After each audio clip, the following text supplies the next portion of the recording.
Bonjour à tous, c'est Virginie de Little Comet. Aujourd'hui, je voulais vous parler d'une méthode que l'on utilise à la maison pour se calmer lorsqu'un gros sentiment nous traverse.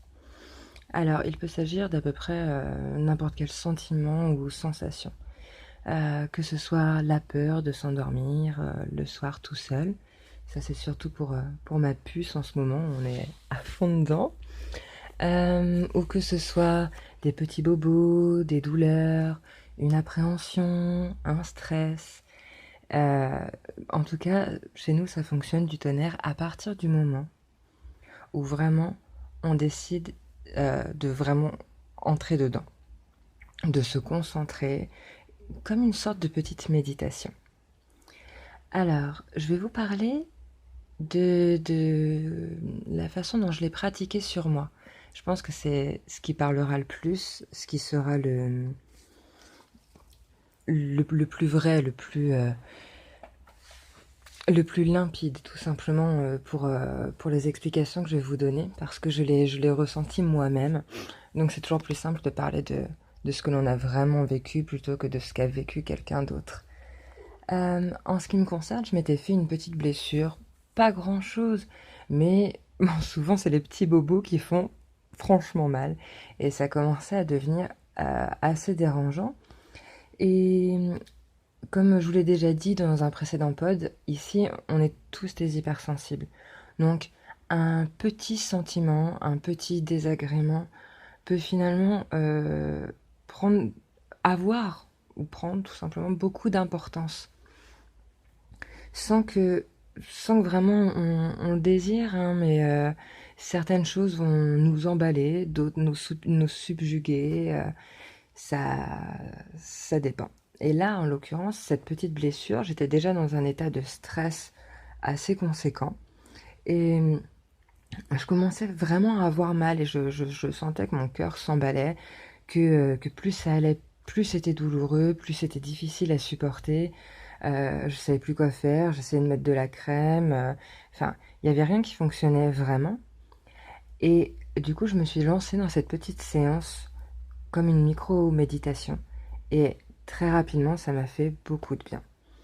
Donc, je commence avec ma main en face de moi et je l'ouvre et je la ferme.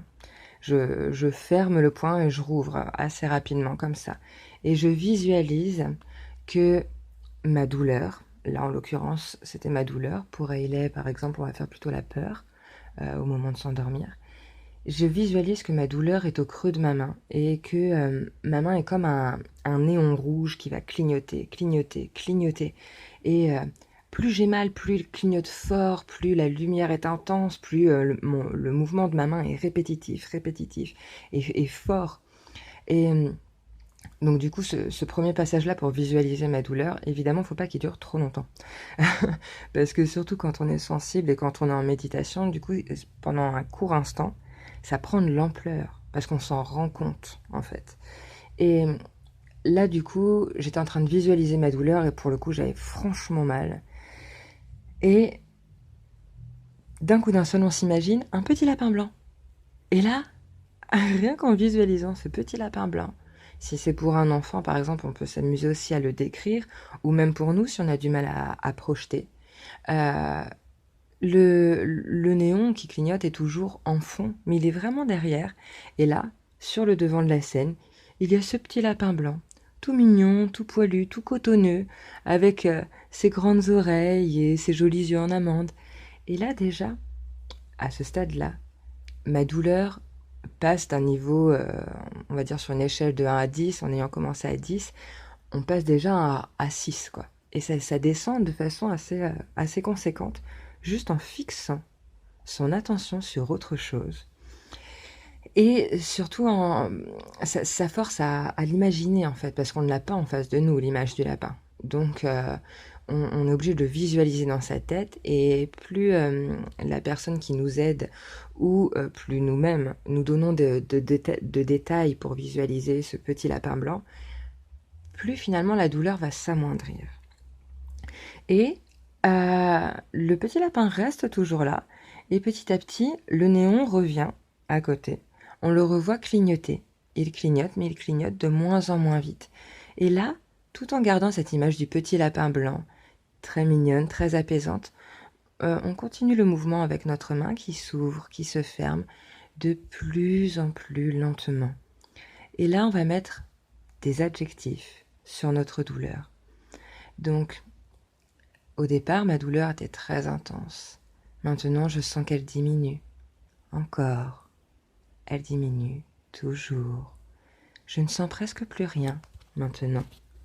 Et la douleur est insignifiante. La douleur est insignifiante. Et à force de me le répéter comme ça, tout en continuant le mouvement de ma main, de plus en plus lentement, la douleur n'existe quasiment plus. Mon corps a fini par se calmer. Mon cœur a fini par se calmer. Et ce petit exercice aura fait un bien global à tout mon être finalement. Et on le pratique régulièrement avec Hailey. Et c'est vrai quand on en arrive tout à la fin à se répéter « La peur est insignifiante, la peur est insignifiante, elle est insignifiante, elle est partie ». Eh bien, on sent tout de suite cet état de relaxation qui nous envahit. Et ça fait, franchement, ça fait beaucoup de bien. Moi qui suis quelqu'un de plutôt angoissé de base, et je fais cette petite méditation-là régulièrement. Je sens tout s'en aller, tout s'échapper. Et parfois même faire cette grosse respiration-là. On inspire un bon coup avec le nez, on gonfle le ventre, et on expire tout avec la bouche. On laisse aller, on laisse s'en aller toutes ces tensions. Et en tout cas, moi, ça m'aide à passer de bonnes nuits, libérée de tous ces petits tracas du quotidien qui, chez moi, peuvent assez facilement s'accumuler et prendre une ampleur assez conséquente du fait de ma sensibilité. Et pour ma petite puce, c'est la même chose. C'est une enfant très sensible et le soir, c'est parfois difficile en ce moment. Et je vois que ce petit exercice lui fait beaucoup de bien. Ça force à se recentrer et c'est très apaisant. Alors j'espère que ce petit exercice vous fera autant de bien qu'à moi, autant de bien qu'à Hailey.